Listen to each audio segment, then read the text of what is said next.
കുഞ്ഞാലിക്കുട്ടി സാഹിബ് പറയുന്നു, NSS ഒരിക്കലും വർഗീയ നിലപാട് സ്വീകരിച്ചിട്ടില്ല. ശരിയാണ്.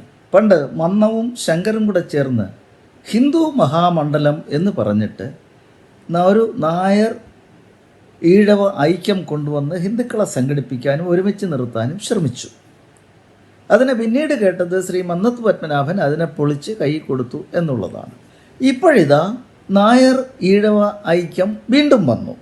അങ്ങനെ ആ വന്ന ഐക്യത്തെ സാക്ഷാൽ സുകുമാരൻ നായർ സാർ തന്നെ പൊളിച്ചടുക്കി. ഇത് കണ്ടപ്പോഴാണ് കുഞ്ഞാലിക്കുട്ടി സാഹിബിന് അങ്ങേയറ്റം ആനന്ദമുണ്ടായത്. എന്നിട്ട് അദ്ദേഹം നിർവൃതി പൂണ്ട് പറയുകയാണ്, NSS ഒരിക്കലും വർഗീയ നിലപാട് സ്വീകരിച്ചിട്ടില്ല. അപ്പോൾ എന്താ ഈ വർഗീയ നിലപാടെന്ന് പറയുന്നത്? നായരും ഈഴവനും ഒന്നിച്ചാൽ, ഹിന്ദുക്കളുടെ വിവിധ സമൂഹങ്ങൾ ഒന്നിച്ചാൽ, വിവിധ ജാതികൾ ഒന്നിച്ചാൽ, ഹിന്ദുക്കൾ ഒന്നായി വന്നാൽ അത് വർഗീയമാണത്രേ.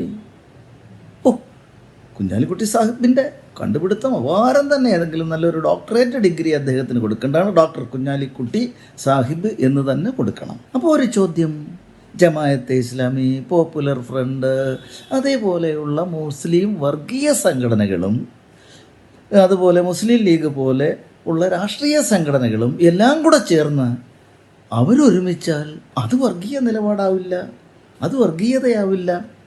ഇതെവിടുത്തെ ഏത് യൂണിവേഴ്സിറ്റി പഠിപ്പിക്കുന്ന പാഠങ്ങളാണെന്നുള്ളത് കൂടെ ഒന്നറിഞ്ഞാൽ ബാക്കിയുള്ളവർ കൂടെയൊക്കെ അത് പ്രയോജനപ്പെട്ടേനായിരുന്നു.